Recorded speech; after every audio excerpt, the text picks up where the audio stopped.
कपड़े धोने वाली बहू। शादी के पहले से ही विभा को कपड़े धोने का बड़ा शौक था।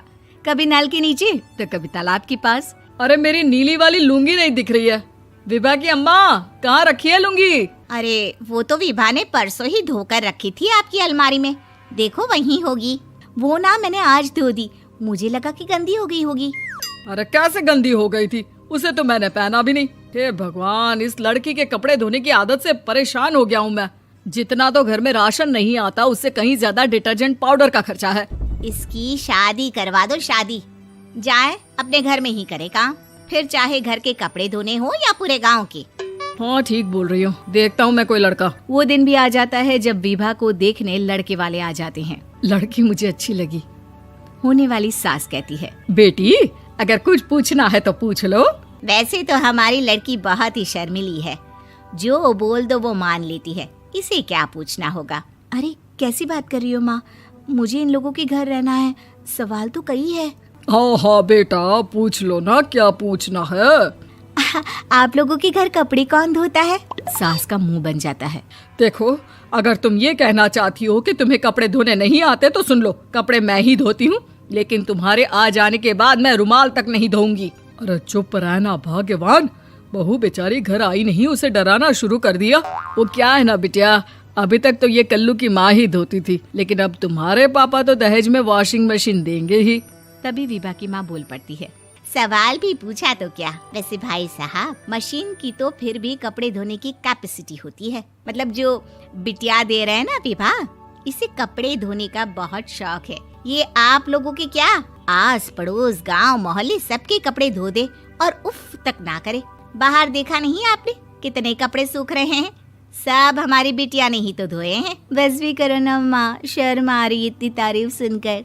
और तो और एक दाग निकाल कर दिखाओ तो मान जाऊं। हाँ अच्छा, माफ करना बेटा, मैंने गलत समझा। हमें तो रिश्ता बहुत पसंद है। और ऐसे जुड़ जाता है रिश्ता कपड़े धोने का शौक रखने वाली विभा का। उसकी शादी हो जाती है कोयला फैक्ट्री में काम करने वाले कल्लू के साथ। शादी के बाद अचानक विभा चिल्लाती हुई सास के पास आती है। सासू माँ, अरे सासू माँ कहाँ है आप? ये तो धोखा है, धोखा दिया आप लोगों ने मुझे। इसे ससुर के चक्कर के बारे में पता चल गया। अरे तो उसमें तुझे क्यों धोखा मिला है? अरे नल में पानी नहीं आता, कपड़े कैसे कब धुलेंगे? अच्छा, तू पानी नहीं आ रहा उसकी बात कर रही है। तो आपने क्या सोचा? कुछ नहीं। अच्छा, तेरी माँ ने कहा था कि कपड़े धोने का शौक है तुझे, याद आया मुझे। शौक बोलकर कपड़े धोने वाले मेरे जुनून को कम ना आके सासू माँ, कपड़ा धोना मेरा गुरूर है। तभी पति भी वहाँ आ जाता है। अभी मैंने इसे सनी देओल की फिल्म दिखाई है, उसी के डायलॉग मार रही है माँ। अच्छा सुन, साफ बता रही हूँ, पानी सुबह 4 से 6 और शाम को 10 से 12 आता है, समझी? विभा टाइमिंग सुनकर हैरान हो जाती है। ये क्या भूतों का मोहल्ला है? सुबह 4 बजे उठकर कौन कपड़े धोता है? 4 बजे टंकी में पानी जाता है, फिर सारा दिन धोना ना, किसने मना किया? अरे कैसी बात कर रही हैं? 200 लीटर की टंकी में कितने कपड़े धो लूंगी मैं? सुबह ही उठ जाऊंगी मैं। अब क्या था, विभा सुबह 4 से लेकर रात के 12 बजे तक कपड़े ही धोती रहती। एक रोज सास पड़ोस से निकलकर कहीं जा रही होती है कि साथ वाली कहती है, हाँ कल्लू की माँ, जरा ये बताओ कि 2 साड़ी है, 2 ब्लाउज और एक पेटीकोट और एक नाड़े वाला लंबा कच्छा। हाँ तो? अरे तो क्या, कितना लोगी धुलाई ये बताओ। धोबन दिख रहे हैं हम क्या? हमारे पति सरकारी नौकरी से अभी रिटायर हुए हैं और बेटा सुपरवाइजर है कोयला फैक्ट्री में। धोबन समझ रखा है हमें। हाय रे कल्लू की अम्मा, माफ कर दो, वो तो मोहल्ले में यही सब बता रहे थे कि तुमने बहू को कपड़ा धुलवाने के काम में लगा दिया है। सास को पड़ोसन की बात सुनकर गुस्सा आ जाता है। वो घर पहुंचती है जहां घर के बाहर ही इतने सारे कपड़े सूख रहे होते हैं जितने कि किसी धोबन के घर पर। अरे ओ कल्लू की दुल्हन, बाहर निकल।